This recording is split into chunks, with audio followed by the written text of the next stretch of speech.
You remember the 60s, that era that a lot of people, have these glorious memories of, which they really weren't that great those years. But one thing that did happen during the 60s was some music of an unusual or experimental nature did get recorded and did get released. Now look at who the executives were in those companies at those times. Not hip young guys. These were cigar-chomping old guys who looked at the product that came and said, I don't know. Who knows what it is? Record it, stick it out. If it sells, all right. We were better off with those guys than we are now with the supposedly hip young executives, who are making the decisions of what people should see and hear in the marketplace. The young guys are more conservative and more dangerous to the art form than the old guys with the cigars ever were. And you know how these young guys got in there?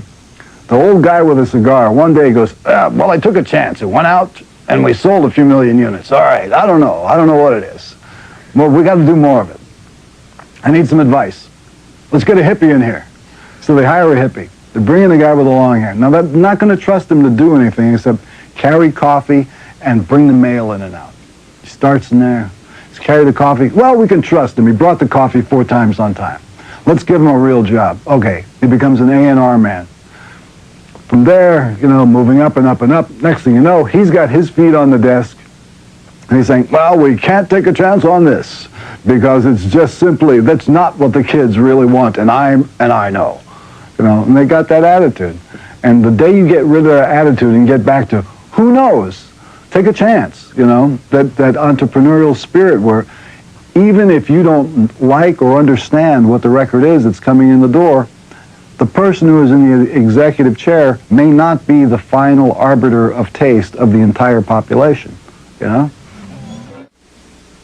There's a place called Back in Control, which for a price will take a child and remodel its mentality to suit the desires of the parent. For example, if you have a child, you think that child is going to be a punker or showing signs of being punk, or showing signs of being heavy metal, there's this group and others in the United States, the names of which I don't have at hand, but I think there's at least 5 of these reprogramming centers that will, for a price, de-punk or de-metalize your child.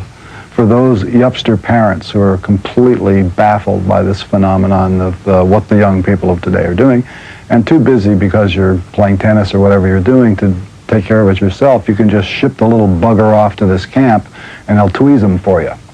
The PMRC's new tactic is to, I just turned down an appearance on the Crossfire show on Saturday where I was supposed to debate yet again the PMRC because they've come up with a new reason why their guidelines and their intrusion into everybody's life is necessary. And it goes like this, that the lyrics to these songs need to be controlled even more now because they do not promote safe sex, which is kind of baffling to me because it would appear that the safest form of sex, if you're going to do any sex in America anymore, the safest form of sex appears to be it's even safer than wearing a condom.